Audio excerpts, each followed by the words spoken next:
1971 সালে আমরা যুদ্ধ করেছিলাম পাকিস্তানের বিরুদ্ধে, এবার যুদ্ধ করেছে কার বিরুদ্ধে? আওয়ামী লীগের বিরুদ্ধে। তাহলে হাসিনার ফটো, হাসিনার পূর্বপুরুষদের ফটো কি কারণে বাংলাদেশে থাকবে বলেন? এটা তো একটা সাধারণ বিষয় ছিল না, মুক্তিযুদ্ধের মতো একটা যুদ্ধ ছিল।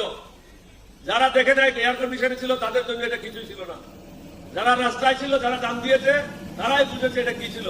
সুতরাং বঙ্গবন্ধু না, শেখ মুজিবুর রহমান বলবো, তিনি যুদ্ধের সময় কোথায় ছিল? তিনি পাকিস্তানের হাতে আত্মসমর্পণ করেছিল। শহীদ রাষ্ট্রপতি জিয়াউর রহমান বাংলাদেশের স্বাধীনতা ঘোষণা করেছিল। ক্যাপ্টেন উলিয়াম ও শহীদ রাষ্ট্রপতি জিয়াউর রহমানের নেতৃত্বে সর্বপ্রথম বিদ্রোহ করেছিলাম। তাহলে শেখ মুজিবের ফটো কেন থাকবে? কি কারণে থাকবে? শেখ মুজিবের নামে, হাসিনার নামে, শেখ বংশের নামে অনেকগুলি ন্যাশনালাইজেশনের নাম লেখা আছে। অনতিবিলম্বে এগুলি পরিবর্তন করার ব্যবস্থা করা হোক। এই বংশের নামে কোনো কিছু থাকতে পারবে না, তাদেরকে মাটির সাথে মিশিয়ে দিতে হবে।